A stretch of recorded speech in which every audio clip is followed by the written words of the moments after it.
agar hidupku puaskan hatimu. Bagimu aku rela sepenuh hati mengabdi, serahkan diri genapi karyamu.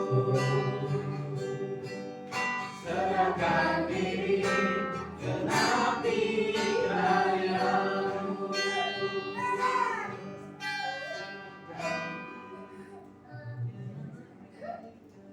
Syukur, terima kasih karena kasih-Mu, karena kemurahan-Mu, karena kebaikan-Mu.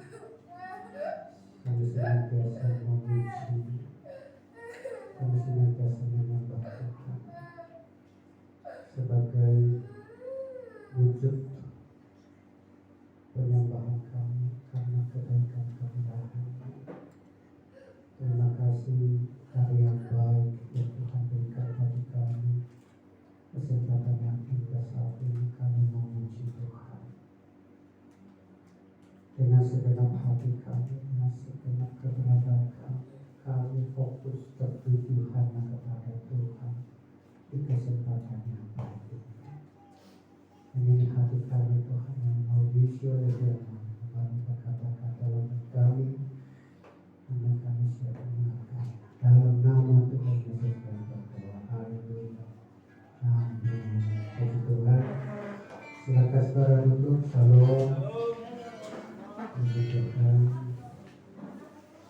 Ini minggu terakhir di bulan November, dan minggu depan kita sudah masuk di bulan terakhir, ya. Baik,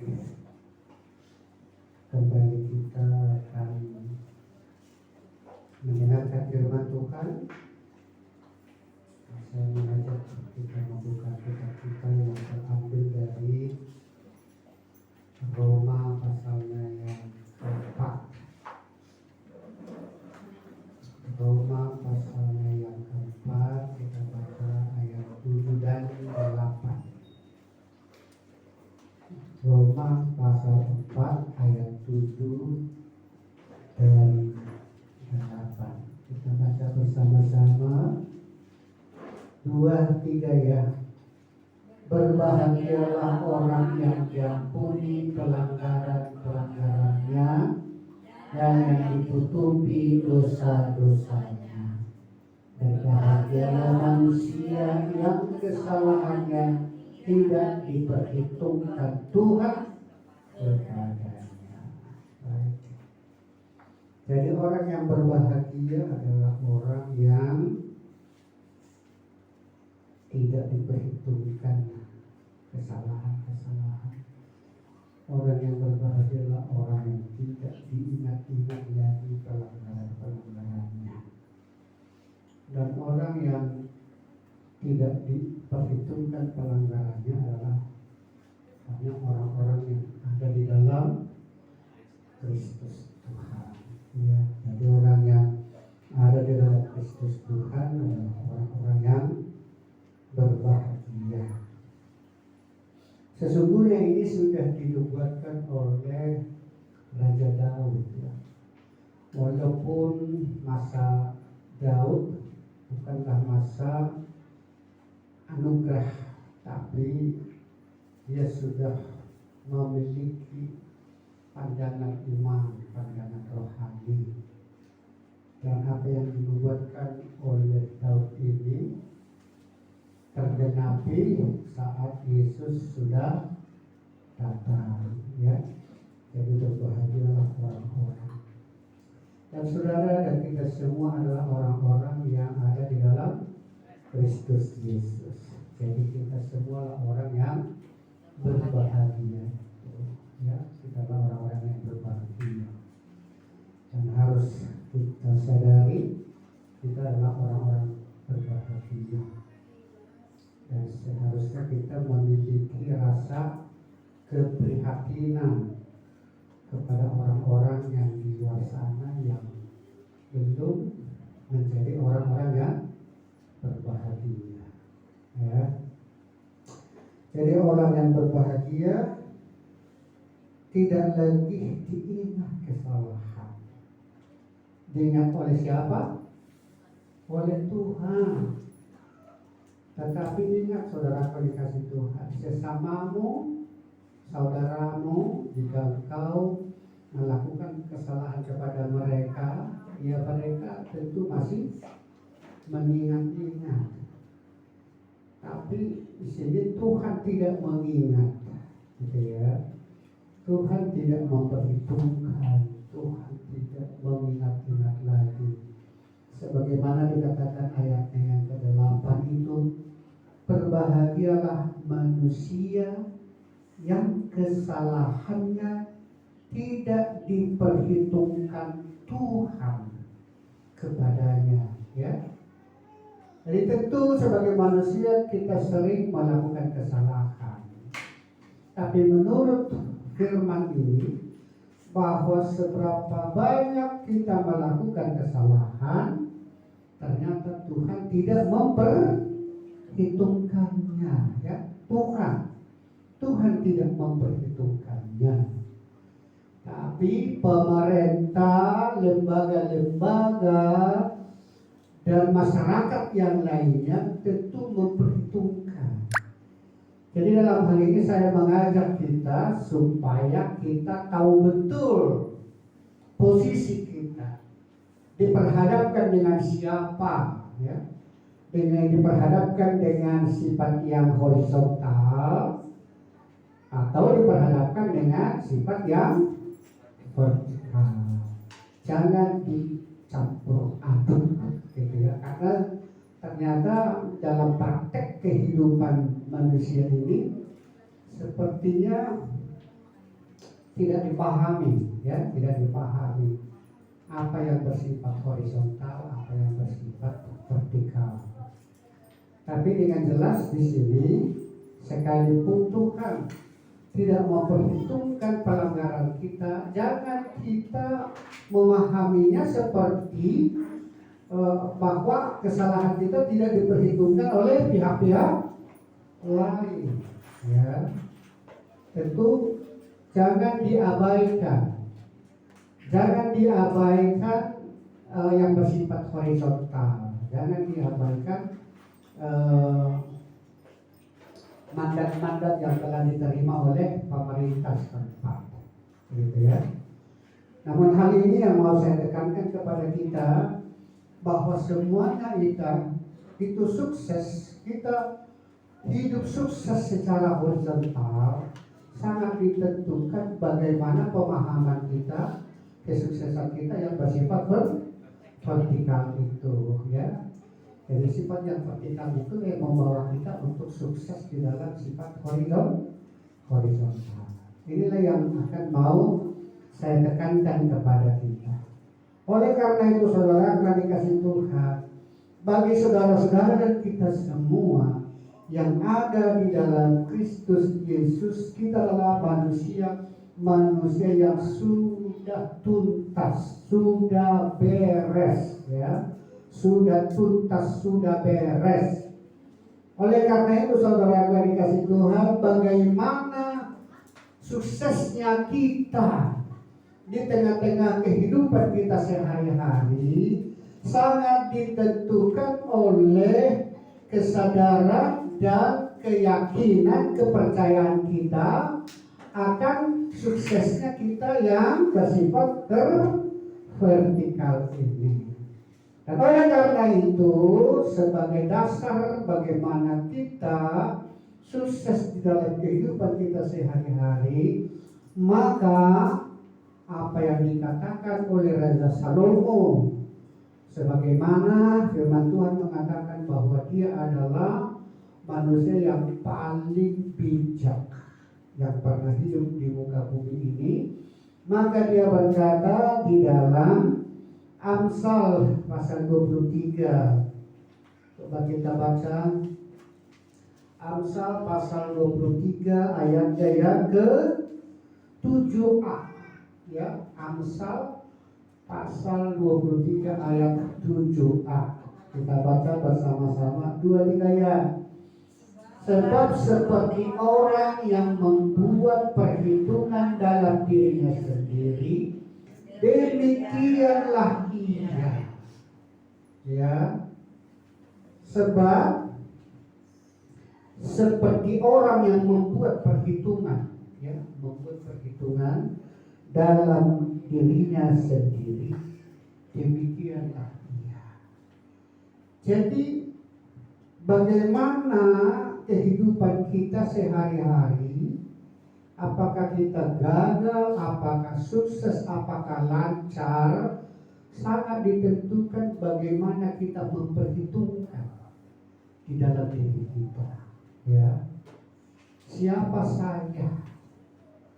Bagaimana saya? Begitu ya. Jadi sangat ditentukan kita bertindak, kita berperan, kita menafsirkan, kita menganalisa, kita memikirkan segala sesuatunya, sangat ditentukan bagaimana kita membuat perhitungan di dalam diri kita sendiri. Tentu saudara dikasih Tuhan, kalau Tuhan telah mengatakan bahwa kita sudah tidak diperhitungkan lagi kesalahan kita dan tidak diingat-ingat lagi segala pelanggaran kita, maka persoalannya bagaimanakah kita memperlakukan itu di dalam diri kita sendiri? Apakah kita mempercayainya atau tidak begitu? Apakah benar-benar kita paham? Apakah kita benar-benar menerimanya? Ya. Apakah benar-benar kita sudah menerima bahwa kesalahan kita tidak lagi diingat-ingat dan pelanggaran-pelanggaran kita tidak lagi diperhitungkan? Pertanyaannya, seberapa dalam kita paham dan meyakini, menerima akan firman ini? Itu sangat ditentukan oleh pemahaman kita. Dan oleh karena itu sebenarnya kita jangan menganggap hal ini sebagaimana informasi yang bersifat sepintas. Jangan sepintas, tapi harus kita dalami benar-benar.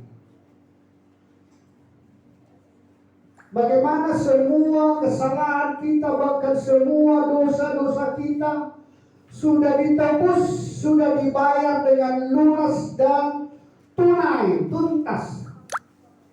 Itu sangat menentukan suksesnya kita sebagai orang-orang percaya di tengah-tengah kehidupan kita sehari-hari. Amin.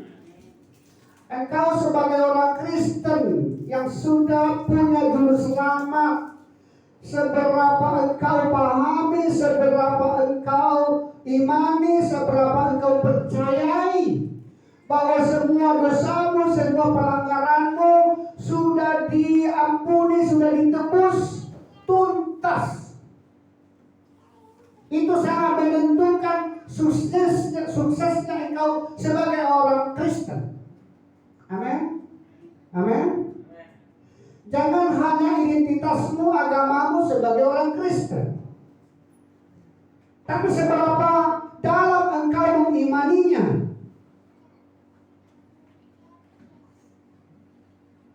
Karena tidak gampang saudara dikasih Tuhan.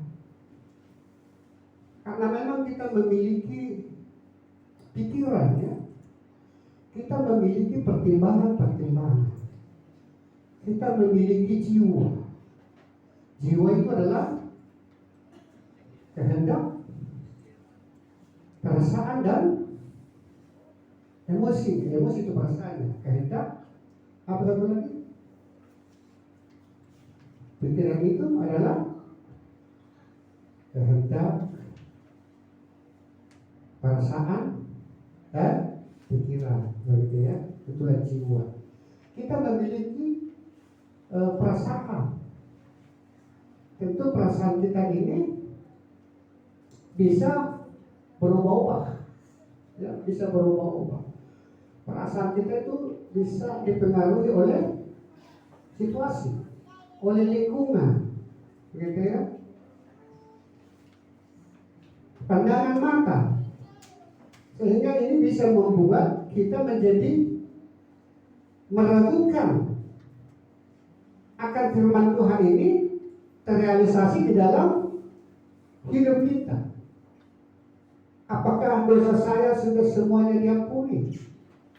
Apakah kesalahan saya benar-benar tidak lagi diingat-ingat? Apakah betul-betul pelanggaran saya tidak lagi diperhitungkan? Sehingga dengan ketidakpercayaan kita, maka sering kita melakukan segala usaha-usaha untuk memperbaikinya. Gitu ya. Kita mau mengerjakan ini, kalau kita mau melakukan ini dalam rangka untuk mengatasi apa yang telah terjadi di dalam kehidupan kita.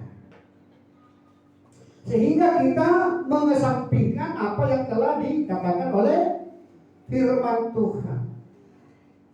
Yang mana kalau kita paham sungguh-sungguh, maka sesungguhnya kita sudah menjadi orang yang berbahagia. Ya. Orang yang memahami, orang yang mempercayai, orang yang tidak ragu, maka sesungguhnya dikatakan oleh firman bahwa orang itu adalah orang yang berbahagia, tidak kasak kusuk, tidak tidak sibuk untuk mengatasi, untuk meraih ini, untuk mencapai ini, tidak sibuk lagi. Tidak ada lagi usaha-usaha untuk mempertontonkan dirinya di hadapan orang supaya orang mengatakan dia adalah orang yang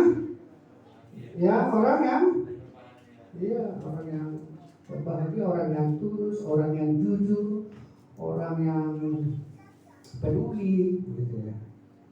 Karena ternyata orang banyak disibukkan oleh usaha-usaha seperti itu. Kenapa?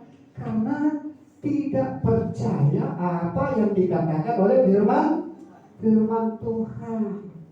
Kalau firman Tuhan mengatakan bahwa kita sudah ditebus dari segala kesalahan kita dan dosa-dosa kita sudah dibayarnya dengan darahnya, maka sesungguhnya kita mengimani dan percaya akan hal itu, maka jadilah kita menjadi orang yang berbahagia.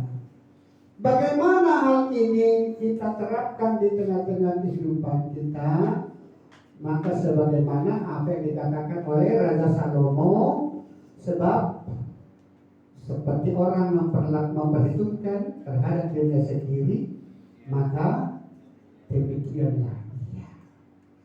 Maka saudaraku dikasih Tuhan, kalau kita sungguh-sungguh percaya bahwa semua dosa kita sudah diampuni, sudah dibayar dengan lunas, maka di dalam terapan kehidupan sehari-hari, maka akan seperti itulah kehidupan kita. Kita tidak dibebankan lagi untuk menyelesaikan ini, untuk mengerjakan ini, tetapi kita akan menjadi orang yang apa adanya, ya, orang yang natural, ya. Sekarang sebagaimana apa yang dikatakan oleh firman, bahwa apa yang dikerjakan oleh Tuhan Yesus itu mencakup dalam segala hal, ya, mencakup dalam segala hal kepada orang-orang yang percaya kepadanya. Maka bagaimana kita mempercayainya dan bagaimana kita membuat perhitungan terhadap diri kita tentang apa yang sudah Yesus tuntaskan di dalam diri kita, maka demikianlah kita. Amin. Kalau kita sudah percaya bahwa semua dosa kita sudah diampuninya, maka akan demikianlah kita. Kalau kita sudah mempercayai bahwa segala pelanggaran kita tidak lagi diperhitungkan, maka demikianlah kita. Kalau kita mempercayai bahwa semua kesalahan kita tidak diingat-ingatnya lagi, maka demikianlah kita. Dan juga termasuk di dalam hal-hal yang lain. Sebagaimana apa yang dikatakan di dalam 2 Korintus pasalnya yang ke-8. 2 Korintus pasalnya yang ke-8. Apa dikatakan di sana? Ayatnya yang ke-9. Dan 2 Korintus pasal 8 ayatnya ke-9. 2-3 ya. Karena kamu telah mengenal kasih karunia Tuhan kita Yesus Kristus, bahwa Ia yang oleh karena kamu, sekalipun Ia kaya, supaya kamu menjadi kaya oleh karena kemiskinannya. Bagaimana kita membuat perhitungan terhadap diri kita akan apa yang dikatakan oleh firman ini, maka demikianlah kita. Apa dikatakan tadi di ayat yang ke-9? Karena kamu telah mengenal kasih karunia Tuhan kita Yesus Kristus, bahwa Ia yang oleh karena kamu menjadi miskin, sekalipun Ia kaya, supaya kamu menjadi kaya oleh karena kemiskinannya. Yesus telah mengalami miskin semiskin-miskinnya. Dan pernah saya katakan Yesus mengalami kemiskinan semiskin-miskinnya di mana? Di atas kayu salib. Dia semiskin-miskinnya secara material, secara rohani. Nah, ini makanya kepada gereja harus perlu tahu Yesus tidak pernah miskin secara rohani, ya. Karena ternyata banyak juga pengajaran-pengajaran seperti mempelintir hal ini, padahal itu sangat berbahaya. Maka saya dulu pernah katakan di sini, dia yang kaya secara materi rela menjadi miskin secara materi supaya kita menjadi kaya secara materi. Ini tidak berlaku secara rohani, Bapak Ibu dikasih Tuhan. Kalau kita ganti dalam rohani akan menjadi berbahaya. Coba kita buat. Yesus yang ada kaya secara rohani, rela menjadi miskin secara rohani, ini bahaya. Jadi firman ini benar-benar pure berbicara tentang materi. Karena memang Yesus menjadi miskin semiskin-miskinnya, yaitu di atas kayu salib, yang menjadi bahan olok-olokan oleh dunia ini. Tidak punya baju batik seperti yang saya pakai, ya. Nggak mau pakai sepatu lagi seperti yang saya pakai. Tetapi ya, kita tidak bisa pastikan apakah benar-benar dia memiliki sejenis cawan atau tidak sama sekali. Kenapa? Kalau di zaman Romawi dulu, kita lihat film-film itu, ya benar-benar gladiator itu dia dulu tidak berpakaian juga, bahkan sampai bunuh-bunuhan gitu ya. Karena itu pengadilan Romawi ya, di zaman Romawi. Tapi yang jelas bahwa Yesus miskin, dan itu yang dikatakan di dalam 2 Korintus pasalnya yang ke-9 ini. Sebagaimana engkau membuat perhitungan akan dirimu tentang firman ini, maka demikianlah kita. Amin. Dikatakan oleh firman Tuhan tadi, dia rela menjadi miskin sekalipun dia kaya, supaya kita menjadi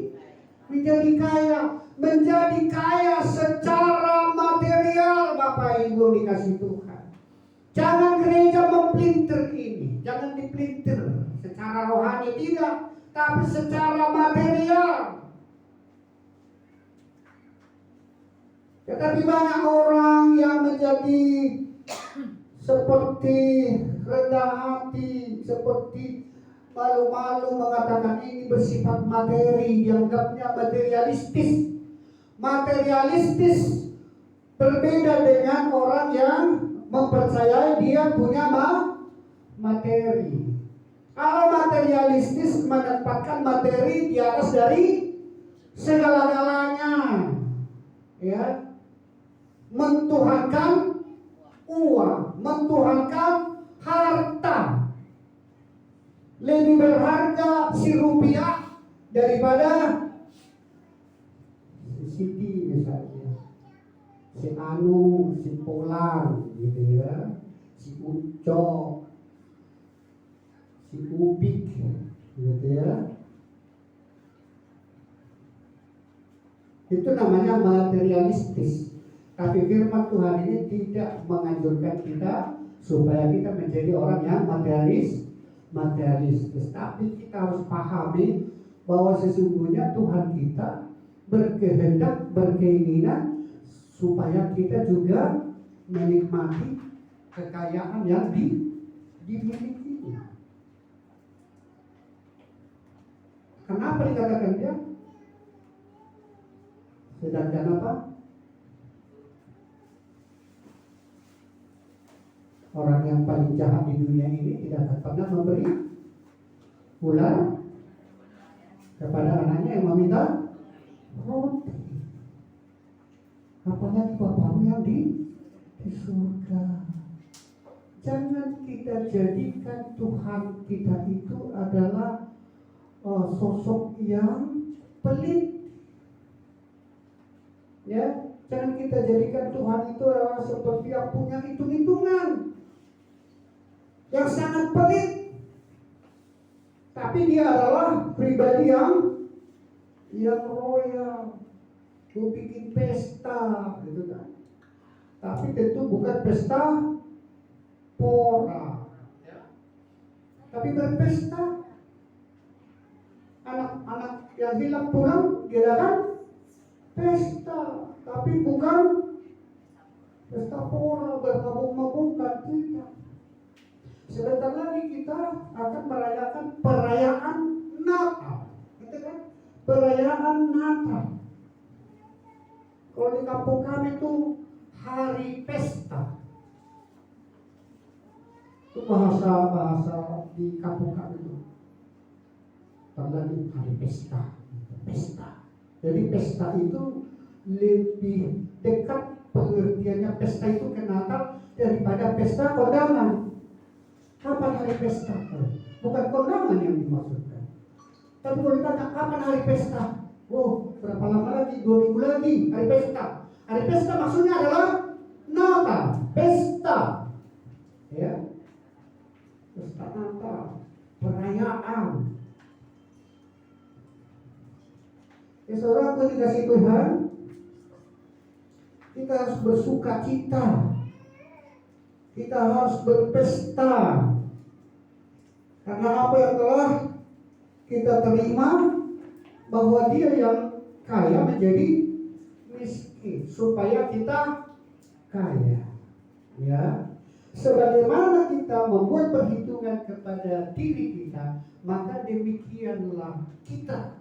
Oleh karena itu saudara, aku dikasih Tuhan, mari kita bawa segala sesuatu yang sudah Yesus kerjakan, kita lakukan perhitungan yang benar supaya kita menjadi demikian sebagaimana apa yang kita lakukan perhitungan itu.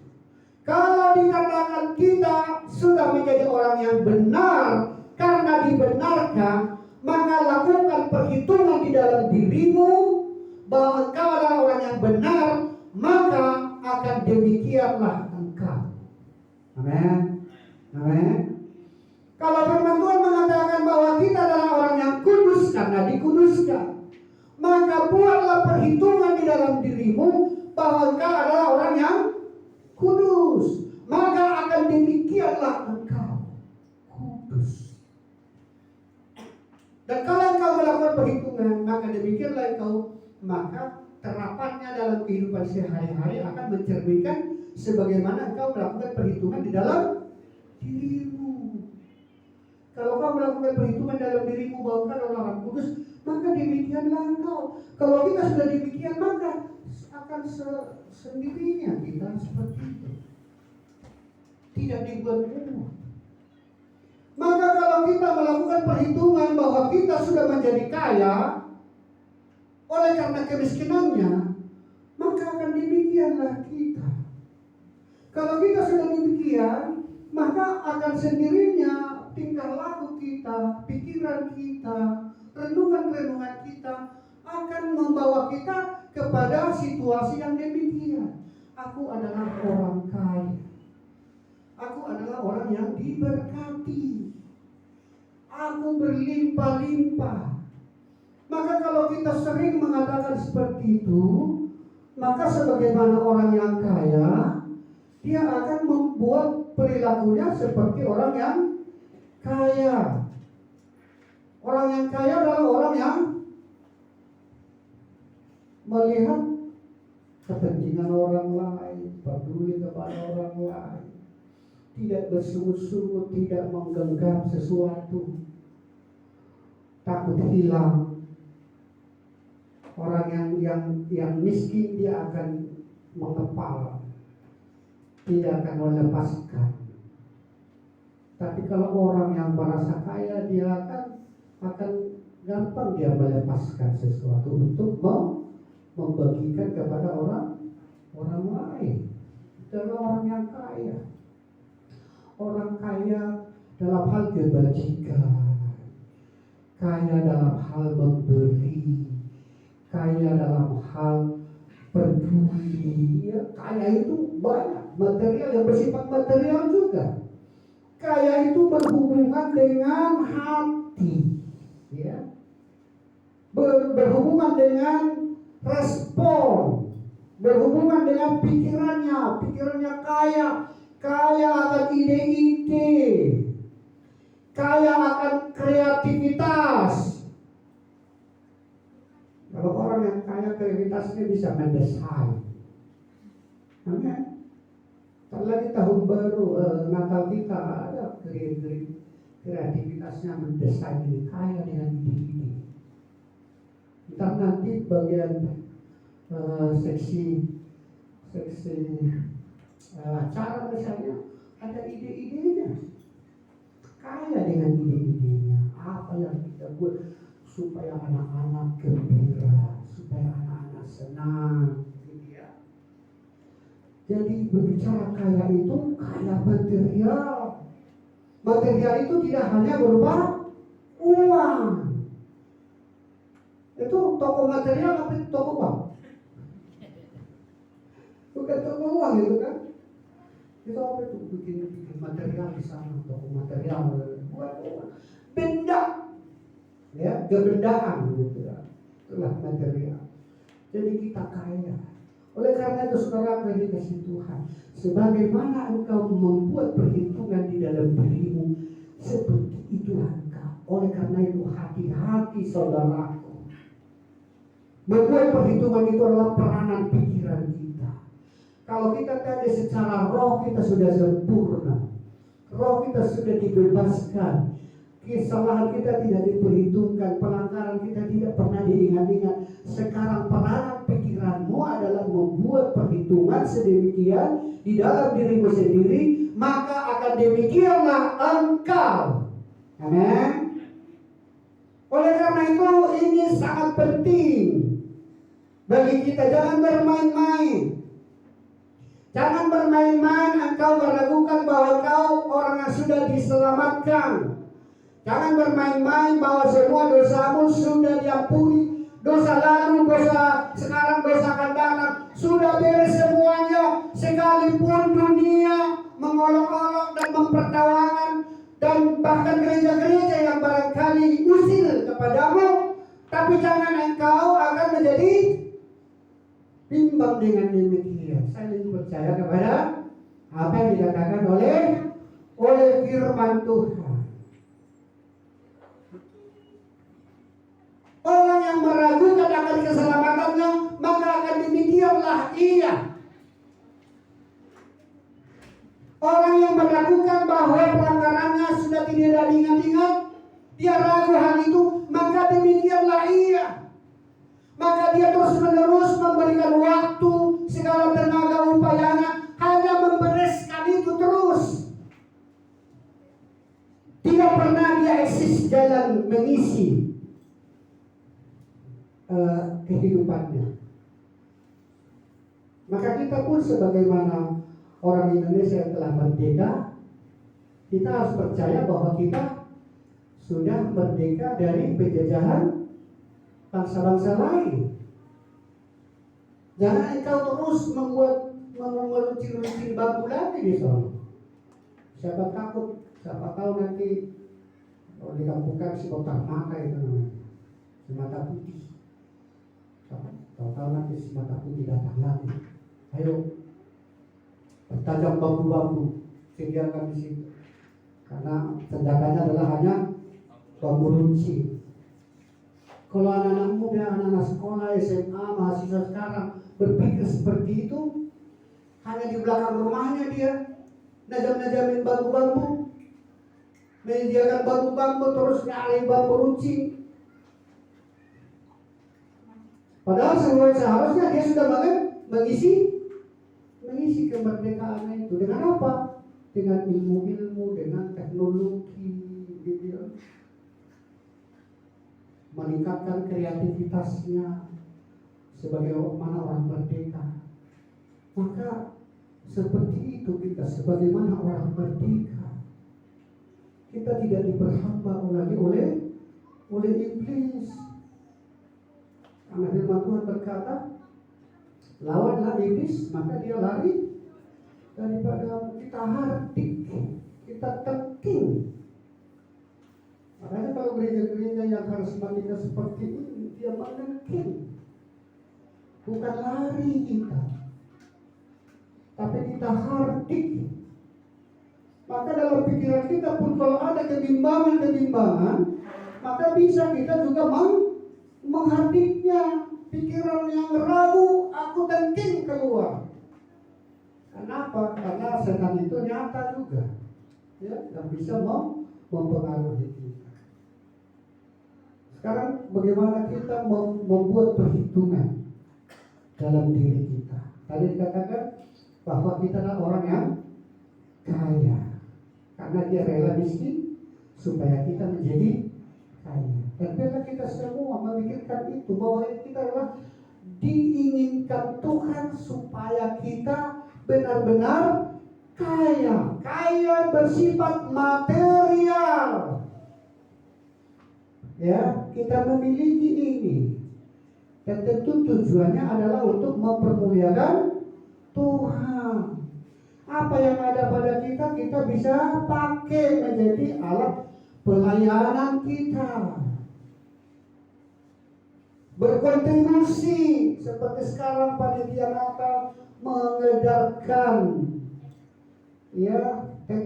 daftar bagaimana kita berkontribusi. Maka kekayaan kita itu kita salurkan seberapa yang bisa kita berikan, tidak pernah dalam keadaan terpaksa, tapi dengan sukacita kita memberikannya. Kita akan kaya dengan pendapat-pendapat kita. Kita kaya akan saran-saran kita. Kita kaya akan ide-ide kita. Saran kita terhadap tampilan-tampilan ini semua kita bisa tidak menggerutu, tidak ngomel-ngomel, tapi kita sarankan, anjurkan bagaimana supaya seperti ini. bagaimana supaya seperti ini. Ayo mari kita kerjakan.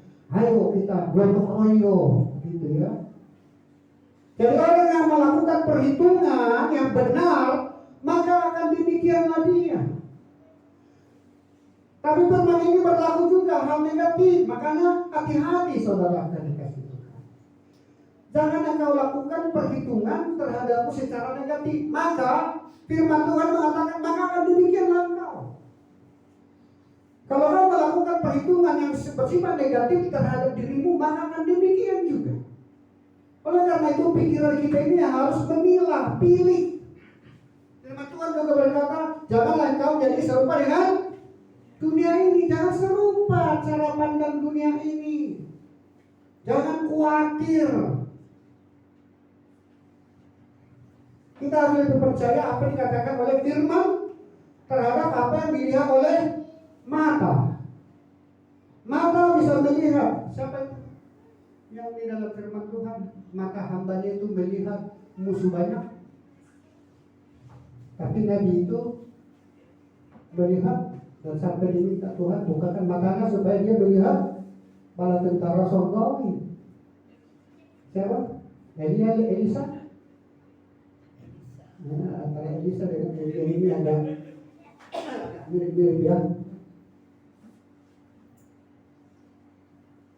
Di mana hambanya itu ketakutan. Oh, musuh kita banyak loh. Itu banyak.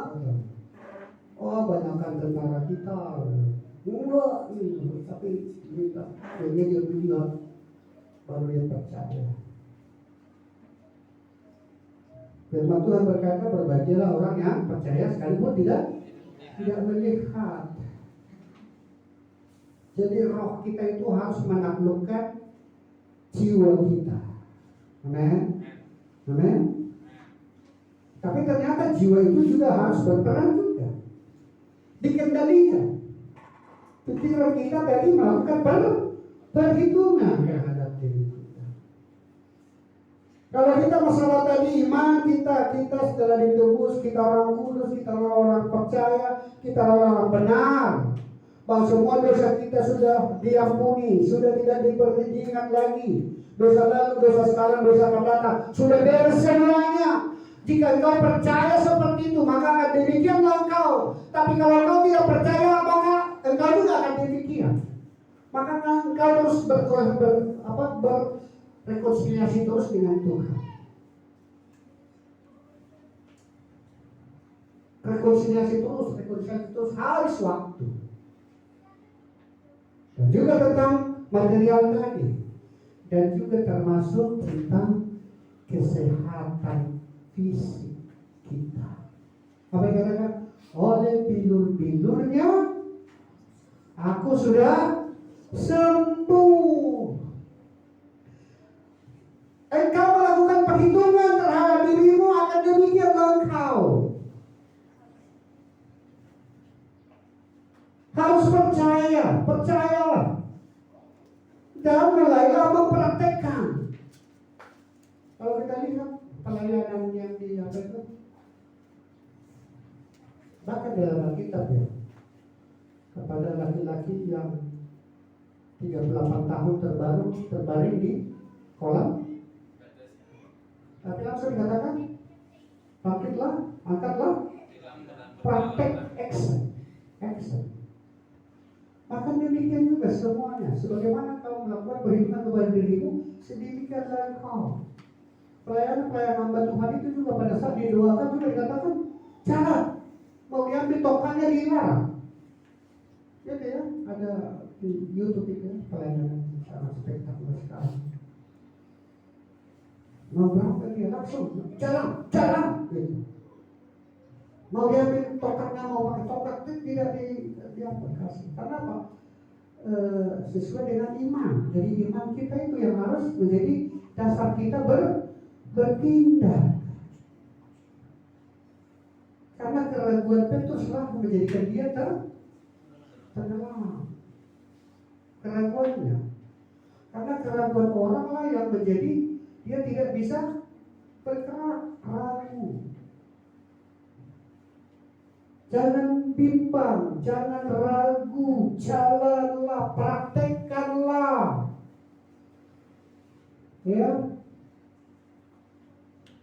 kalahkan apa yang engkau lihat secara mata jasmani, tapi lihatlah secara mata rohani. Kemiskinan kita juga harus dikalahkan. Karena itu adalah buah dari sang pencuri, pembunuh, dan pembinasa. Jangan pelihara. Kemiskinan itu berkaitan dengan iman, berkaitan dengan pikiran, ragu. Akibatnya apa? Pemalas. Akibatnya apa? Menunda-nunda, besoklah. Gitu. Tidak bersemangat, tidak bergairah, dan mencari-cari alasan terus. Dan mengatakan sudah nasib. Seperti lagu-lagu itu ya. Sudah nasibku seperti ini. Sudah ditakdirkan. Dan bahkan sering Tuhan menjadi serangannya. Tuhanlah yang memberikan penderitaan ini. Tuhan mengkehendaki saya sakit. Dia percaya Tuhan yang memberikan penyakit kepadanya, tapi dia berusaha untuk berubah. Berarti kalau demikian berarti dia sedang menantang Tuhan. Tuhan, kau berikan aku sakit ya, tapi saya mau tunjukkan, saya akan pergi ke rumah sakit. Saya sembuh nanti, wah, gimana? Dokter lebih hebat dari Tuhan. Sedikit nggak orang yang mempraktekkan seperti itu di tengah-tengah hidup kita sekarang? Atau banyak? Banyak ternyata dalam prakteknya banyak.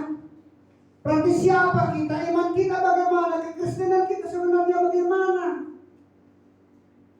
Apakah hanya aktivitas datang ke gereja seperti ini, tapi ternyata dalam kehidupan sehari-hari menyimpang dari apa yang difirmankan oleh Tuhan?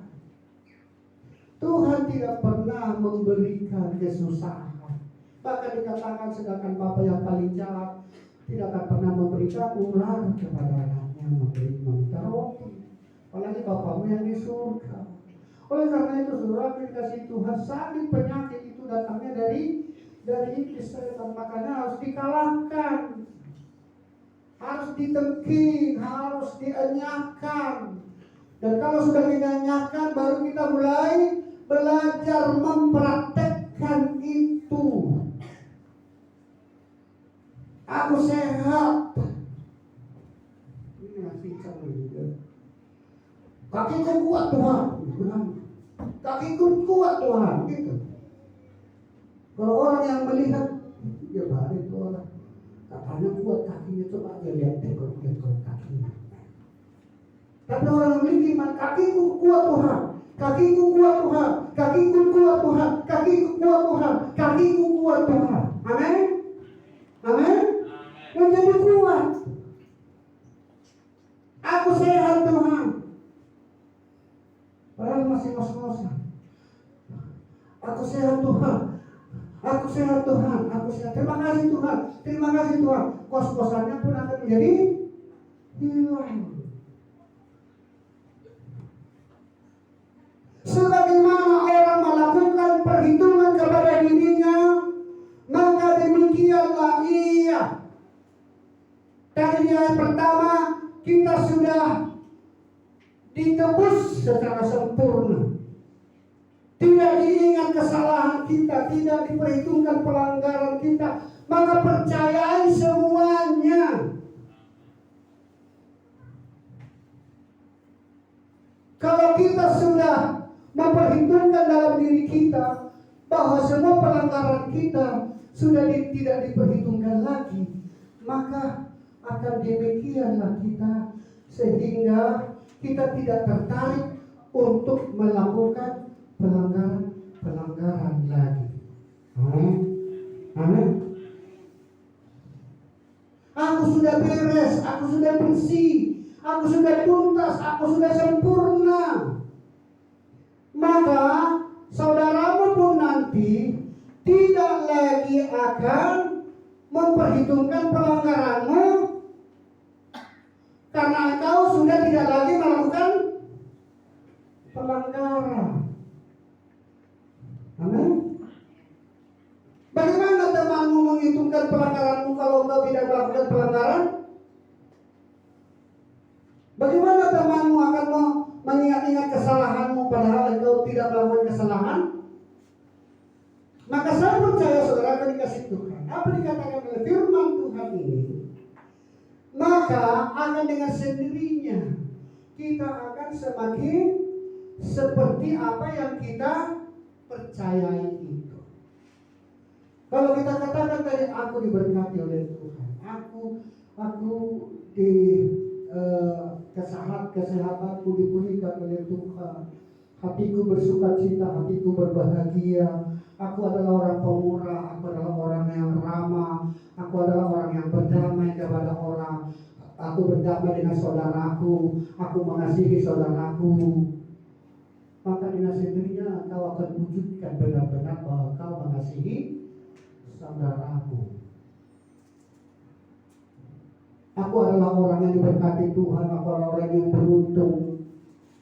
Aku berlimpah-limpah dengan harta benda. Harta benda itu tidak ada ukuran dalam Tuhan, ya. Tapi ada orang yang mengatakan aku berlimpah-limpah, aku kaya raya, begitu kan? Tapi ada orang yang di sana yang secara banyak hartanya, tapi dia tidak merasa kaya. Akhirnya apa? Tidak dinikmati kekayaannya itu. Orang yang paling kikir, orang yang tidak bisa menikmati kekayaannya. Dia tidak pernah makan buah misalnya, dia tidak pernah makan sayur-mayur yang bagus, dia cari-cari yang paling jelek misalnya. Daging pun atau ikan asin harus ikan yang sudah ada belantungnya. Sayur yang sudah mulai busuk. Ikan basah misalnya harus yang sudah matanya apa ini? Kempot ya. Ikan basah. Melihat ikan basah itu segar atau tidak, salah satu ada di matanya. Kalau matanya masih kayak mata kodok, ini dia masih segar. Lalu dia lagi di insan, masih merah segar apa lagi. Jangan di badannya. Mata itu, kalau mata itu sudah kompor, berarti sudah mulai proses pembusukan. Tapi orang yang kikir, ini yang dibelinya. Kenapa? Murah. Padahal uangnya banyak di sana. Nggak tahu mau dikemanain. Apalagi kepada dirinya saja pun dia sudah beli, apalagi kepada orang lain. Tapi saya percaya kita yang ada di sini semua adalah orang-orang yang baik, ya, baik terhadap diri sendiri. Orang yang baik terhadap diri sendiri akan menjadi baik kepada orang lain. Kalau dunia mengatakan istilahnya berdamai dengan diri sendiri. Ya. Kemarin kami dengan ibu memperbincangkan seseorang, ya, karena ada orang yang mengadu lah istilahnya. Makanya kita janjian orang ini. Ya akhirnya kita bilang, ya, orang bisa menjadi jahat karena tidak disadari dia sering mengutuki dirinya. Mengapa dia mengutuki diri sendiri? Karena dia merasa tidak puas akan diri sendiri. Mungkin ada kekurangan, mungkin secara fisik dia tidak cantik, tidak ganteng, sehingga dia mengutuki dirinya. Maka orang yang mengutuki dirinya, yang tidak menerima dirinya dengan ucapan syukur, maka secara otomatis dia juga akan jahat kepada orang lain. Itu hukum. Dan ternyata apa yang dibicarakan orang teman itu ternyata ya memang secara fisik. Tapi apakah sudah jadi otomatis kalau orang yang kurang secara fisik maka dia akan jahat hatinya? Tentu tidak. Sepanjang kalau dia tidak mengunjunginya. Amin. Amin. Bahkan ada orang yang secara fisik dia sangat kurang, tapi karena dia tidak mengutukinya, dia terima apa adanya, bahkan dianggapnya itu sebagai kelebihan, bahkan itu bisa menjadi sumber penghasilannya. Saya sangat salut ya kepada orang-orang Vietnam itu. Kan YouTube kan bisa. Ternyata banyak di mereka itu yang cacat, tapi bisa berkeluarga, bisa berketurunan. Cacat, si perempuannya cacat, si laki-lakinya cacat. Saya bisa menimbang-nimbang mengapa demikian. Saya pikir, saya buat kesimpulan sendiri, berarti masyarakatnya menerima apa adanya. Perlu dikit. Tidak disembunyikan. Masih berbeda di kita ini. Kalau ada anak di dalam satu keluarga yang cacat, dia menjadi aib sehingga disembunyikan di rumah, tidak dianggap bersosial. Berarti apa? Terhukum dia berkali-kali. Sudah terhukum secara fisik, terhukum juga secara perlakuan. Kenapa? Karena dia tidak diberikan berkesempatan. Dan masyarakat yang lain pun tidak menerimanya. Karena budayanya mungkin. Tapi ternyata di mereka itu ya mungkin budayanya. Sehingga orang yang normal, anak yang kecil yang normal, bisa bergandengan tangan dengan anak yang pincang yang tidak bisa jalan. Dia tidak diolok-olok.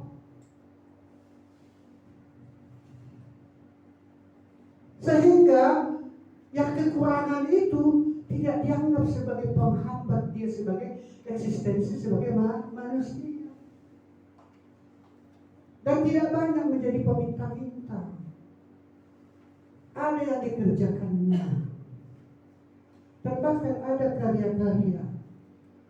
Tidak jarang di antara mereka yang tidur sepanjang jalan, kecil, badannya kecil begitu, tangannya pelengkor segala macam, tapi dia bisa melukis dengan pensil di mulutnya, digigit, dioles-oles, dia begini. Ternyata hasilnya bagus, bikin pemandangan juga bagus, dikaryakan. Dan dia puas juga melihat hasil apa yang diperbuatnya. Dan bahkan ada yang menyambutnya, mencintai dia. Ada suaminya, ada istrinya, tidak terhambat. Dan ternyata berketurunan. Kadang-kadang saya berpikir, bisa enggak kondisi seperti itu membawa kehamilannya? Seharusnya orang-orang yang percaya harus jauh lebih daripada mereka seperti itu. Amin. Menerima apa adanya orang lain. Jadi kalau kita ada kekurangan kita, jangan kita kutuki kekurangan kita itu. Kalau boleh kita masih atasi, ya kita atasi. Tapi kalau sudah tidak bisa lagi, jangan kita frustrasi. Ya terimalah. Dan bahkan itu bisa menjadi kelebihan kita. Jualan kita bisa lebih laris. Jualan yang cacat itu sering jadi lebih laris. Karena dengan cara membeli dagangannya itulah dia merasa bersosial, menyumbang. Tapi kalau di kita yang badannya sehat tegap, tapi tangannya diginikan, orang kesal juga. Oh, kamu sehat begitu. Tapi coba orang yang sudah nyesok-nyesok begini, Tapi dia bukan meminta begini, tapi dia menawarkan sejenis entah barang-barang sedikit kecil apa segala macam, poster-poster misalnya, yang tidak pengen orang membeli akhirnya dibeli, karena dengan cara itu dia menyumbang dia, karena di hatinya pun sudah respect melihat orang yang demikian, tidak memanfaatkan kecacatannya untuk membantu kepada orang lain. Jadi berarti orang itu membuat perhitungan kepada dirinya bahwa sekalipun fisiknya terbatas, tetapi ada potensi yang ada pada dia yang ingin dikeluarkan, maka demikianlah ia. Amin. Amin. Oleh karena itu saudara yang dikasihi Tuhan, biarlah kita semua menjadi orang yang menerapkan apa yang sudah kita dapatkan, apa yang sudah kita miliki. Kita sudah ditebusnya, kita sudah menjadi orang yang percaya, orang diselamatkan, menjadi manusia baru. Maka biarlah kita hidup sebagaimana hidup manusia yang baru, yang tidak lagi mengandalkan keinginan-keinginan daging. Coba lihat dalam Roma pasal yang ke-8, ya, Roma pasal yang ke-8 ayat yang ke-6.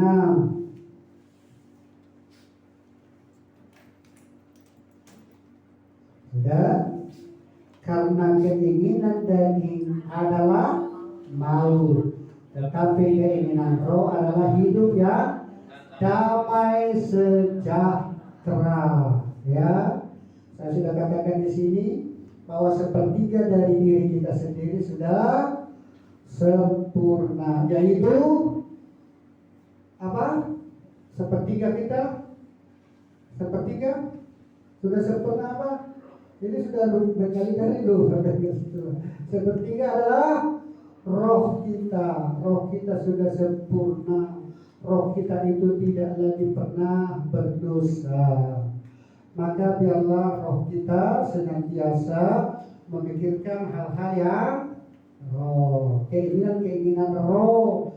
Jangan lagi keinginan-keinginan daging, tapi keinginan-keinginan roh. Keinginan-keinginan roh lah yang membawa kita menjadi orang yang damai dan sejahtera. Ya, sesungguhnya orang-orang Kristen haruslah orang-orang yang tidak sama dengan dunia ini. Jangan perbedaan kekristenan hanya agamanya berbeda. Jangan perbedaannya hanya sekedar karena beribadah di gereja. Jangan perbedaannya hanya karena beribadah di hari Minggu. Tapi biarlah secara keseluruhan bahwa kita memperhitungkan yang sudah tuntas, yang sudah beres, yang Yesus kerjakan, yang tidak diperoleh orang lain karena mereka tidak punya juru selamat, karena kita sudah memiliki juru selamat yang membereskan itu dan kita sudah terima. Maka apa yang sudah kita terima itu kita buatlah itu perhitungan di dalam diri kita supaya kita menjadi seperti demikian. Amin. Amin. Maka saya percaya Bapak Ibu Saudara berkasih Tuhan, cepat atau lambat kita akan beda dengan yang lain di sana. Hati-hati pikiranmu, ya, hati-hati jaga pikiranmu, jangan sempat masuk keraguan, jangan sempat masuk kebimbangan. Pada saat engkau menjadi terlintas dalam pikiran, maka akan sakit, kencing cepat-cepatnya. Amin. Katakan aku sehat, katakan aku bugar, katakan aku kaya, katakan aku sukacita, katakan aku damai, katakan aku kudus, katakan aku benar, katakan aku sudah sempurna. Maka akan demikianlah kita. Amin. Mari tundukkan kepala. Haleluya, haleluya, haleluya. Segala pujian syukur hormat kami kepadamu Tuhan. Di mana Engkau peduli akan kami, yang terus membentuk kami, yang terus mengarahkan kami, supaya kami sungguh-sungguh percaya, tidak bimbang dan tidak ragu bahwa Tuhan telah menjadikan kami manusia yang sempurna, menjadi manusia yang baru, di mana segala kesalahan kami, kekurangan kami, pelanggaran kami tidak lagi Engkau perhitungkan. Biarlah semua kami yang mendengarkan firman-Mu tidak bimbang, tidak ragu, sehingga dalam kehidupan kami benar-benar nyata kami menjadi sedemikian sebagaimana apa yang telah kami percayai di dalam diri kami. Kami sehat, kami sejahtera, kami merdeka, kami benar, kami kudus, kami kaya raya. Biarlah itu terjadi di dalam pemahaman setiap anak-anak-Mu. Dan kami tolak segala pengaruh-pengaruh yang dari luar yang membuat kami ragu dan bimbang. Di dalam nama Tuhan Yesus Kristus. Terima kasih Tuhan, terima kasih. Kami berdoa